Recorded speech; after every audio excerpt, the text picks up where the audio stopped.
bahwa wirid. Wong sing gak duwe wirid iku sama seperti monyet. Manusia sama monyet bedanya apa? Bedanya ilmu karo wirid. Harus minimal pagi sama maghrib. Nek apel enak, nek apel roti pemene hizab sakron. Kalau apel 1 menit 2 menit tuntas. Roti atas juga sama. Nek apel paling 5 menit cepat. Itu penjagaannya sangat luar biasa. Dan roti atas, roti haddad itu masing-masing lafaz ada dalilnya. Masing-masing lafaz ada dalilnya. Masing-masing lafaz ada hadisnya. Barang siapa membaca bismillahirrahmanirrahim maka Allah akan menjaganya selama hari itu. Barang siapa membaca a'udzubillahi minasyaitonir rajim, maka Allah akan menjaga. Semuanya ada dalilnya, dikumpulkan oleh Imam Al-Attas sehingga menjadi wiridan yang gampang kita baca. Bismillahirrahmanirrahim. Kita baca sedikit kitab Ihya Ulumuddin, tapi ini saya bawa mukhtasarnya. Kalau Ihya ini tebel 4 jilid, tergantung percetakannya. Saya sebetulnya ada kitab Ihya yang cetakannya usia 120-an tahun, ada di rumah, punya mbah. Mau saya bawa cuman eman-eman, soalnya nuskha lawas. Sedangkan yang baru biasanya ono, cuman di rumah tak golek gak ono. Namanya yang mukhtasar Ihya Ulumuddin, tapi isinya hampir sama. Hampirnya sama, cuma ini resum.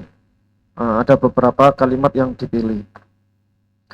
Bismillahirrahmanirrahim. Al-babul awal fil ilmi wa ta'allum. Al-Fatihah ila harum sama alaihi wasallam wa alihi washabihi wa tabi'in semua. Tulisan wa qadar wa jam'ali wa terus semua ila hadrati sama sekali. Tos wala qad malu khuzali wa sallallahu. Surah Al-Fatihah. A'udzu billahi minasyaitonir rajim. Bismillahirrahmanirrahim. Alhamdulillahirabbil alamin arrahmanir rahim maliki yaumiddin. Iyyaka na'budu wa iyyaka nasta'in ihdinas siratal mustaqim siratal ladzina an'amta 'alaihim ghairil maghdubi 'alaihim waladdallin. Amin. Bismillahirrahmanirrahim. Al-babul awal fil ilmi wa ta'allum. Bab pertama bahas tentang ilmu dan belajar. Ilmu dan belajar, ilmu dan mencari ilmu. Ya'lam anna fadhilatal ilmi syawahiduha minal Qur'ani katsira. Kita bacakan aja. Soalnya sampean gak mau kitab. Ilmu itu banyak sekali dasarnya. Dalil-dalil Al-Qur'an tentang keutamaan ilmu sangat luas sekali. Kenapa? Karena orang yang semakin dalam ilmunya akan semakin yakin bahwasanya agama Islam ini adalah agama yang benar. Berbeda dengan agama-agama lain. Agama-agama lain ini semakin kita mendalam ilmu, maka semakin tahu kebobrokan agama tersebut, ketidaklogisan agama tersebut. Tapi kalau Islam beda. Islam ini semakin kita mendalami ilmu, apapun ilmunya, maka kita akan melihat kemukjizatan Islam, kemukjizatan Al-Quran, keindahan Al-Quran. Itulah kenapa Al-Quran sangat mendorong umat Islam, umat manusia untuk mencari ilmu. Karena selama dia terus belajar, maka dia akan semakin dalam keimanannya, semakin dalam keyakinannya.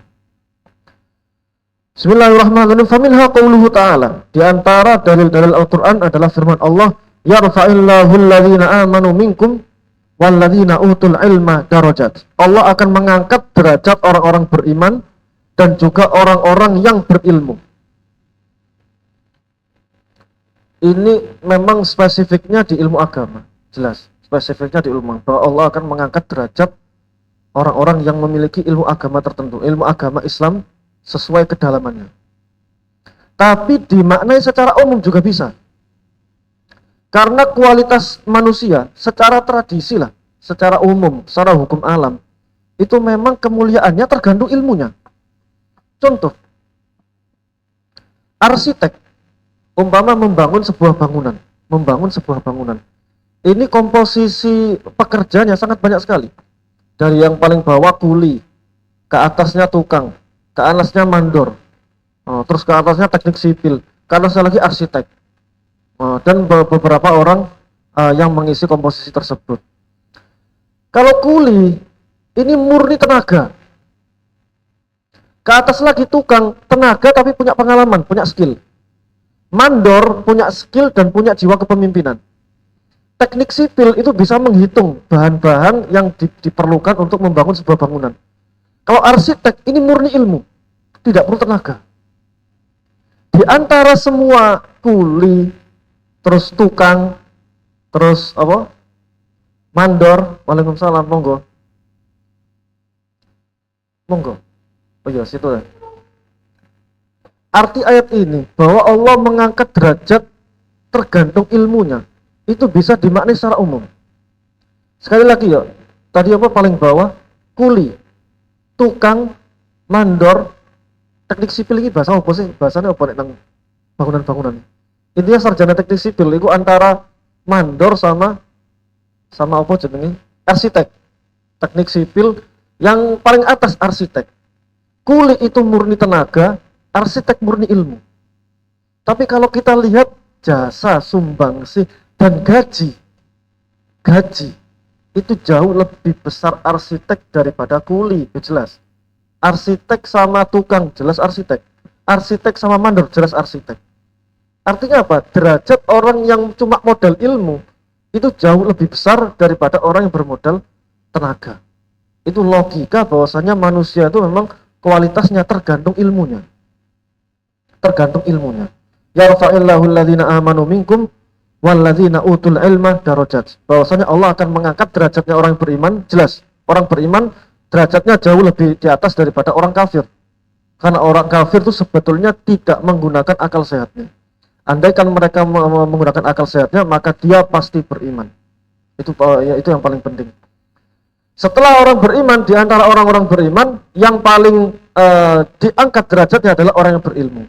Orang berilmu agama itu lebih spesifik, lebih khusus orang yang berilmu agama. Nanti hadis setelahnya membahas tentang orang yang berilmu agama. Tapi kalau secara hukum alam, sekali lagi, Gusti Allah mengangkat derajat tergantung ilmunya, itu berlaku di tradisi manusia semuanya. Contoh yang paling gampang tadi, komposisi dalam pekerja bangunan dari awal kuli, tukang, lanjut mandor, teknik sipil sampai arsitek, maka yang modal ilmu saja itu jauh lebih mahal, gajinya lebih besar, jasanya daripada hanya tukang, hanya kuli. Itu logika dalam kehidupan. Sama seperti dokter. Dokter itu modal ilmu, tapi kapasitasnya lebih tinggi. Profesor, guru besar, gajinya sangat tinggi sekali daripada yang bawah-bawah. Qala Ibnu Abbas radhiyallahu ta'ala anhuma. Ibnu Abbas berkata, lil ulama'i darajatun fawqal mu'minina bisab'ati mi'ati darajah. Para ulama itu punya derajat tinggi di atas orang-orang mukmin dengan bandingan 700 derajat. Orang mukmin biasa yang gak patek duwe ilmu itu dibanding dengan ulama itu bandingannya 700 derajat. Berarti orang ranking-ranking mukmin sing gak patek duwe ilmu ranking 700. Nek wis duwe ilmu titik naik derajat menjadi 699. Terus 698 sampai derajat para ulama. Ma bainad darajataini masiratu khamsi mi'ati amin. Di antara derajat satu dengan derajat lain itu jaraknya seperti 500 tahun perjalanan. Umpama satu hari perjalanan, kalau dulu umpama katakan satu hari perjalanan 24 jam, itu mungkin 100 km katakanlah. Maka hitung saja 100 km dikali 1 tahun itu 360 hari. Berarti sekitar 36 36.000 km. 36.000 km dikali 500, maka berjuta-juta kilometer. Sehingga orang mukmin itu sebetulnya punya derajat-derajat sampai bisa dikatakan ulama. Ulama sama mukmin biasa itu derajatnya sampai 700 derajat.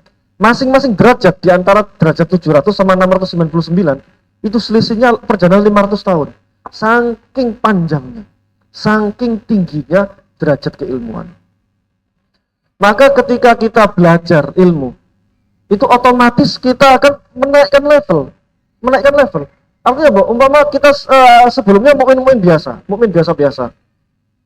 Terus kita belajar ilmu nahwu, maka level kita akan naik. Sama seperti dalam hadis, para ulama mengatakan, membaca Al-Quran, kalau tidak paham, maka per hurufnya 10 kebaikan. Itu ada hadisnya. Alif lam mim, Al alif wa harfun, wal lam wa harfun, wal mim wa harfun. Alif lam mim itu 3 huruf. Maka ketika kita membaca alif lam mim, maka kita mendapatkan 3 dikali 10 kebaikan jika kita tidak paham apa yang kita baca. Kalau kita membaca bismillahirrahmanirrahim 19 huruf. Kalau kita nggak paham maksud bismillahirrahmanirrahim, maka kita mendapatkan 19 dikali 10 kebaikan. 190 kebaikan. Itu kalau tidak paham sama sekali. Tapi kalau kita paham secara global, bahwasanya dengan menyebut nama Allah yang Maha Pengasih, yang Maha Penyayang, maka kali lipatnya lebih besar. Bisa per hurufnya 100 kali lipat, bisa bahkan lebih. Kalau umpama alhamdulillahirabbil alamin, kalau kita tahu secara global bahwasanya alhamdulillah ini segala puji bagi Allah secara global, maka kita nggak mendapatkan per huruf satu hurufnya 10 kebaikan, enggak. Bisa jadi satu hurufnya 50 kebaikan. Kalau umpama ada 20 huruf, maka kita mendapatkan 20 dikali 50 kebaikan, artinya 1000 kebaikan. Kalau kita tahu secara global. Kalau kita tahu belajar nahwu, katakanlah kita belajar nahwu. Oh alhamdulillah ini isim. Oh isim ma'rifat ya, wal kalimat jadi mubtada. Berarti alhamdulillah posisinya subjek, mubtada. Dan dalam nahwu al sing bermakna segala. Bermakna istighraq. Makanya alhamdulillah yang bermakna pujian diterjemahkan menjadi segala puji. Lah orang yang punya pemahaman seperti ini kali lipatnya lebih tinggi. Bisa sampai 100 kali lipat, per hurufnya 100 atau bahkan sampai 1000. Satu hurufnya. Membaca Al-Qur'an itu kalau paham, itu per hurufnya bisa 500 bahkan 1000 kebaikan. Kalau tahu tafsirnya, alhamdulillah, segala puji bagi Allah. Maksudnya segala ya apa? Kalau tahu, ini bahas tentang ilmu ya. Makanya orang mukmin biasa yang nggak paham Quran, itu derajatnya emang tinggi, emang tinggi. Tapi jauh sama ulama. Soalnya apa? Amalannya wis beda. Kalau mukmin biasa, maca Quran per hurufnya 1 huruf 10 kebaikan. Tapi kalau ulama paham, per hurufnya bisa 50, bisa 100 bahkan bisa 1000. Bahkan dalam Minhajul Muta'allim dikatakan 1 hurufnya bisa 500.000 kebaikan. Itu ulama.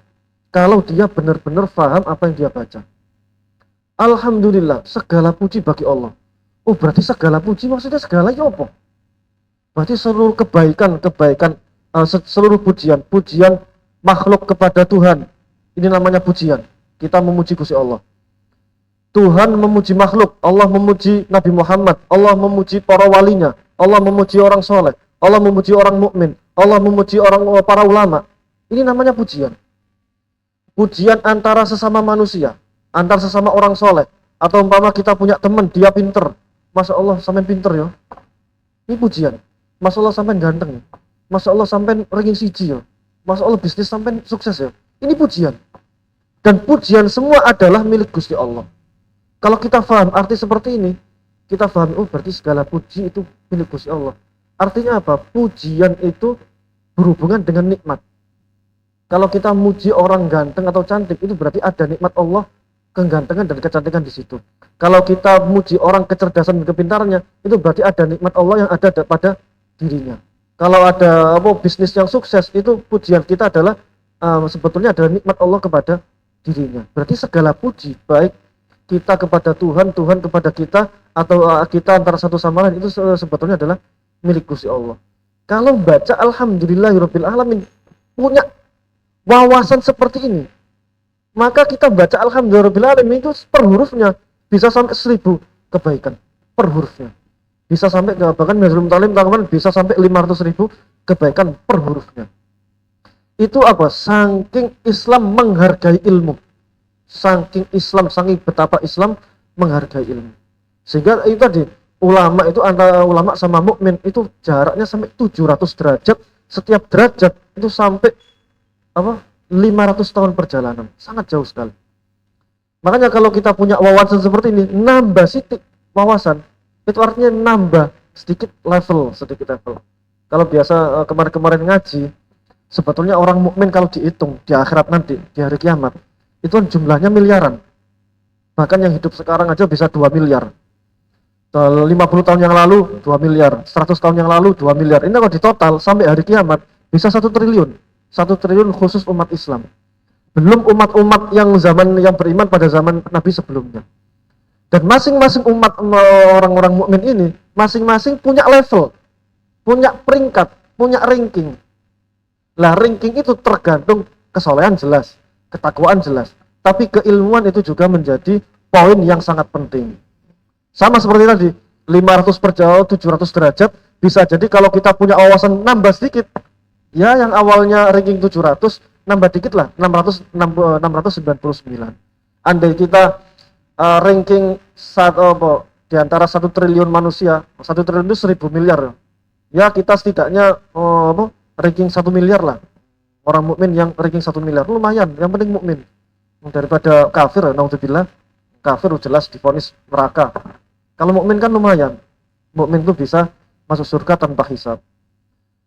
Nah kalau kita nambah ilmu sedikit, yang asalnya 1 miliar, ya rankingnya nambah sedikit lah, ranking ke 900 juta, ranking ke 890 juta, dan seterusnya. Itu makanya yarfa'illahu alladhina amanu minkum walladzina utul ilma darajat. Bahwasanya Allah akan mengangkat derajat orang mukmin dan juga derajat orang-orang yang berilmu, tergantung keimanan dan tergantung keilmuannya. Wa qala ta'ala qul hal yastawil ladzina ya'lamuna wal ladzina la ya'lamun. Katakan wahai Muhammad, ini dalam firman Allah, hal yastawil ladzina ya'lamuna wal ladzina la ya'lamun. Apakah sama orang yang punya ilmu dan orang yang tidak punya ilmu? Jelas tidak. Wa qala ta'ala innama yakhshallaha min ibadihil ulama'u. Nah, ini dalam surat Fatir, bahwasannya yang bisa merasakan ketakutan kita kepada Gusti Allah adalah adalah ulama, adalah orang-orang yang berilmu. Sekali lagi, innama yakhshallaha min ibadihil ulama.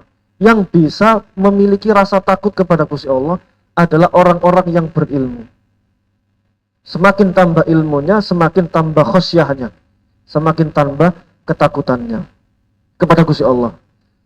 Kalau kata Habib Umar, ini memaknai ayat ini, beliau mengatakan, maka dari itu, berarti kan innama yakhshallaha min ibadihil ulama. Yang bisa menumbuhkan ketakutan kita, ketakwaan kita kepada Gusti Allah adalah ilmu. Karena hanya para ulama lah, hanya para orang berilmu lah yang takut kepada Gusti Allah. Ini dalam Al-Quran, innama, pakai kata-kata innama. Sehingga kata Habib Umar, berarti ilmu yang hakiki adalah ilmu yang bisa membawa kita takut kepada Gusti Allah. Kalau kita nambah ilmu, gak nambah takut kepada Gusti Allah, berarti gak ilmu hakiki.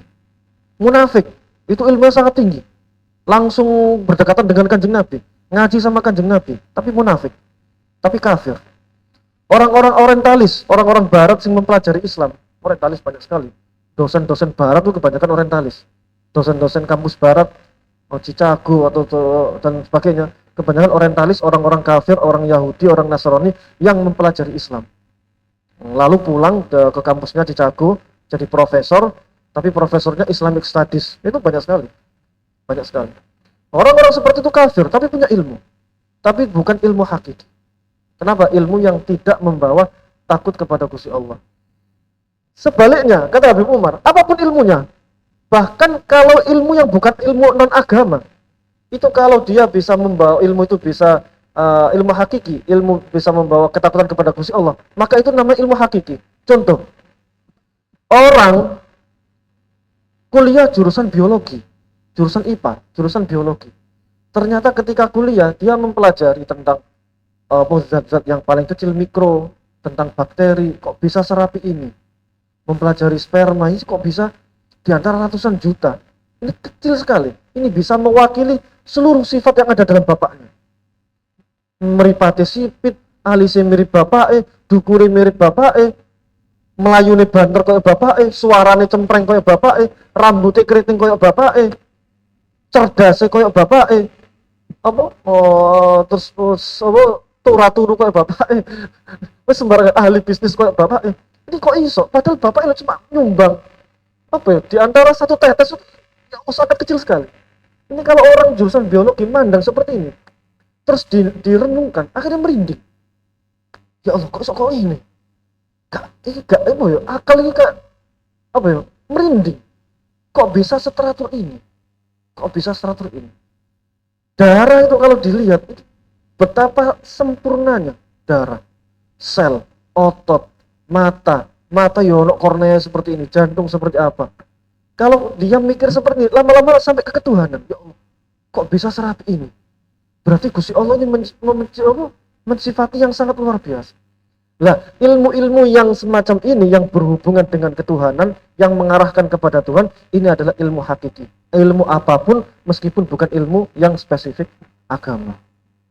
Apapun jurusannya, jurusan astronomi katakanlah, melihat perbintangan, melihat matahari, melihat bulan dengan sedemikian teraturnya, pergerakan-pergerakannya, akhirnya merinding loh. Umpamanya kita lihat teleskop, kita lihat sama dekat sekali bintang seperti ini, sumber cahayanya dari mana? Matahari seperti ini, bulan seperti ini, bintang itu tatanannya sangat rapi sekali, merinding. Kok bisa? Ini Tuhannya sangat luar biasa. Maka ilmu apapun yang bisa membawa kita merenungi Tuhan itu adalah ilmu hakiki, meskipun itu bukan ilmu agama. Dan inilah yang innama yakhshallaha min ibadihil ulama. Wa qala ta'ala, apapun ilmunya, maksudnya ilmu kehidupan, contoh umpama dodolan, umpama jualan, bisnis, kita sudah berusaha, tiba-tiba kadang laku, kadang tidak, terus kita merenung, ya Allah, ternyata saya sudah berusaha, ternyata saya juga sudah buka toko, saya juga sudah nunggu, ternyata manusia yang datang itu, kalau tak pikir-pikir, itu adalah manusia yang Allah gerakkan hatinya, tiba-tiba punya inisiatif, punya ilham, pengen beli dagangan dengan dagangan ini, dengan barang ini, tiba-tiba datang ke toko saya, tiba-tiba datang ke warung saya. Itu kalau umpama direnungkan, ini ilmu. Ilmu itu apa? Pengetahuan. Pengetahuan itu banyak sumbernya. Dari sumber imajinasi juga banyak. Makanya Einstein mengatakan imajinasi itu lebih important, lebih penting daripada knowledge atau pengetahuan. Kenapa? Karena pengetahuan bisa timbul dari imajinasi. Kalau kita merenungi, diam-diam merenungi, tiba-tiba ada ilmu kehidupan, tiba-tiba ada ilmu ekonomi. Oh, ternyata kalau kita hitung-hitung pendapatan seperti ini, maka bisa jadi modal ilmu. Alhamdulillah sampai ke ketuhanan, maka menjadi ilmu hakiki. Wa qala ta'ala wa tilkal amsal nadribuha lin-nasi wa ma yaqiluha illal alimun. Kata Gusti Allah, aku akan memberikan contoh-contoh atau perumpamaan-perumpamaan kepada para manusia, dan tidak bisa memahaminya kecuali orang-orang yang berilmu. Sekali lagi, seperti yang saya sampaikan tadi, Al-Quran banyak memberikan contoh-contoh. Al-Quran banyak menantang umatnya untuk berpikir, untuk merenungi alam, dan sebagainya. Itu ditantang agar umat manusia terus mendalami ilmu. Beda dengan agama-agama lain, Islam itu sangat menghargai ilmu, bahkan perintah ilmu itu levelnya sampai wajib. Talabul ilmi fardhotun, mencari ilmu itu sangat wajib. Berbeda dengan agama lain. Agama lain itu kalau pemeluknya semakin dalam ilmunya, semakin tinggi ilmunya, semakin maju sains, maka dia akan justru meragukan agama dia. Tapi kalau Islam enggak. Islam semakin tinggi ilmunya akan semakin yakin. Dan ini catat baik-baik ya, terutama mahasiswa. Kalau Anda dengar atau membaca buku yang dalam tanda kutip mengkritisi Islam, merendahkan ajaran Islam, itu pasti karena kebodohan. Artinya apa? Kalau ada profesor barat, katakanlah profesor barat mengeluarkan kritik dalam tanda kutip mengkritik Al-Quran, menyalahkan Al-Quran, menyalahkan ajaran Islam, itu pasti bukan ilmu. Kalau orang kritis, itu pasti dia akan membaca dua buku yang bertentangan. Ada yang membantahnya, itu pasti. Contoh yang sekarang lagi viral, itu Mun'im Siri sama Nuruddin. Mun'im Siri itu profesor dari Indonesia, dari Barat, lulusan Barat. Kalau Mun'im Siri itu mahasiswa Azhar. Nuruddin itu mahasiswa Al-Azhar. Nuruddin LCMA, masih muda sekali, seumuran saya. Itu sangat cerdas sekali, buku-bukunya sangat banyak. Ini hari ini juga, Selasa besok, itu debat terbuka di Wonosobo. Itu terkenal sekali, Nuruddin masih muda sekali, cerdas sekali. Saya sangat ngefan sama dia, sangat cerdasnya luar biasa. Itu versus sama profesor lulusan Barat. Artinya apa? Profesor lulusan Barat itu sering diundang UIN Semarang, terutama UIN Kalijogo Jogja, sering diundang seminar tapi bukan debat. Sehingga dia kalau mengkritik atau menghina Islam sangat luar biasa sekali. Apa Al-Quran itu? Al-Quran itu karyanya Muhammad, karyanya Nabi Muhammad, orang Islam padahal. Dia mengaku Islam. Orang yang ngomong seperti ini mengaku Islam, sebetulnya nggak Islam, itu sudah murtad. Makanya orang-orang yang kalau kita bisa membandingkan dengan dua ilmu, maka pasti ada buku lain yang membantah dia, yang lebih logis dan lebih ilmiah, pasti ada. Sehingga sekali lagi, Islam itu pasti logis. Kalau ada orang yang meneliti Islam, pasti tidak logis. Atau kalau kalian merasa itu ilmiah, maka cari buku yang membantahnya. Pasti ada. Itu pasti ada. Pasti ada.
La ilaha illallah Muhammadur Rasulullah sallallahu alaihi wasallam. Allahumma rabb hadhihi al-ummah wassalatul qa'imah. Ati sayyidina Muhammadin wa sallallahu alaihi wasallam wa barik al mahmud alladhi wa'atahu. Innaka la tukhliful ya arhamar rahim. Rabbi ighfir li wa li walidayya, rabbi ighfir li wa li walidayya. Rabbi ighfir li wa li walidayya, rabbi ighfir li wa li walidayya, rabbi ighfir li wa li walidayya. Warhamhuma kama rabbayani shaghira. Alhamdulillahirabbil alamin. Sekali lagi, Islam ini adalah agama yang sangat ilmiah. Jika ada orang yang mengkritik dalam tanda kutip, menghina ajaran agama, ajaran Islam, agak nyeleneh, maka cari bantahannya. Itu pasti lebih ilmiah. Pasti lebih ilmiah dan pasti lebih konkret. Itu pasti. Gak mungkin tidak. Soalnya pengalaman saya itu dari awal mahasiswa baru, bahkan sebelum mahasiswa baru, itu saya baca buku filsafat, baca buku-buku liberal, orang-orang yang pemikirannya nyeleneh, yang menghina Islam tapi dengan bahasa ilmiah, dengan Quran kan sudah bilang, wa kadzalika ja'alna likulli nabiyyin aduwan syayatinal insi wal jinni yuhi ba'dhum ila ba'dhin zukhrufal qawli ghurura. Setiap nabi akan ada para setan-setan jin dan manusia, setan-setan jin dan manusia yang akan merusak keimanan umat dengan zukhrufal qawli ghurura, dengan ucapan-ucapan indah. Makanya kebanyakan liberal sangat ngeri sekali. Itu pemahamannya bisa sampai kita keluar dari Islam. Naudzubillah. Kalau Wahabi, Syiah itu memang sesat, tapi ajarannya nggak sampai kafir. Tapi kalau liberal, emang kita nggak mengkafirkan, cuman ada satu, dua, atau bahkan banyak pemahaman liberal yang andaikan kita iyakan, kita bisa kafir. Contohnya apa? Orang liberal mengatakan semua agama itu bisa masuk surga. ngeri. Semua, tapi bahasanya sangat indah. Bahasa sangat indah, gak cuma semua agama masuk surga, enggak. Bahasa sangat indah. Agama itu perantara makhluk menuju Tuhannya. Adalah jalan menuju Tuhannya. Berhubung kita Surabaya ke Jakarta banyak jalannya, lewat utara bisa, lewat selatan bisa, lewat darat bisa, lewat utara bisa. Maka selama itu jalan menuju tujuan, maka dia akan sampai. Sangat indah sekali. Maka agama-agama itu jalan menuju Tuhan. Sebetulnya Tuhan itu sama. Maka semuanya berhak mendapatkan surga yang sama. Loh, bahasanya enak. Banyak saya baca bukunya. Dan itu diseminarkan di kampus-kampus Islam. Saya baca bukunya loh. Ya boy. Bahaya sekali. Dan penulisnya itu jelas tokoh intelektual muslim. Saya sebutkan namanya bisa. Intelektual muslim yang diundang untuk profesor dalam bidang apa. Bukunya isinya seperti itu. Ini jelas bisa kafir. Wa may yabtaghi ghairal islami dinan falyaqbal min fil akhiril khasirin. Sapa sing ngira ana agama liya selain Islam selamat, maka dia kafir. Logikanya apa? Nah, semua agama adalah jalan menuju Tuhan yang sama, maka semuanya berhak mendapatkan surga yang sama. Semua agama itu sama saja. Gak logis. Kelihatannya ilmiah banget. Tapi kalau kita membaca bantahannya, sangat gak logis. Soalnya apa? Islam sama Kristen, katakanlah. Sama nggak? Ya nggak sama. Islam mengatakan syahadatnya Muhammad adalah utusan Allah. Isa adalah nabi, bukan Tuhan, bukan anak Tuhan. Orang Kristen mengatakan enggak, Muhammad bukan nabi. Isa adalah anak Tuhan. Loh, ini perkara beda disamakan, nggak logis, kontradiktif namanya. Akal itu ada hukum kontradiktif, the law of non-contradiction. Jadi hukum akal menolak kontradiksi. Sehingga kata-kata semua agama sama itu jelas kontradiksi. Itu cuma satu contoh dan banyak sekali contoh-contoh yang lain. Yang paling baru ini, yang paling baru besok debat, itu Quran adalah karyanya Nabi Muhammad. Ini ya Allah, ini kata-katanya seperti ini loh, Profesor Mu'im Siri itu jelas Islam. Ngomong seperti ini dalam bukunya, dalam ngeri. Ini kalau baca akidah jelas bisa kafir, bisa murtad. Quran jelas mengakusi Allah. Nah, orang-orang seperti itu dikasih panggung di kampus, diucapkan dengan bahasa-bahasa ilmiah. Oh, kata dosen-dosen saya di barat sana. Ngeri sekali. Tapi kalau ketemu seperti ini, pasti ada buku yang membantahnya, pasti ada ulama yang membantahnya. Tidak mungkin tidak. Tidak mungkin tidak. Karena ajaran Islam itu ajaran yang paling sempurna.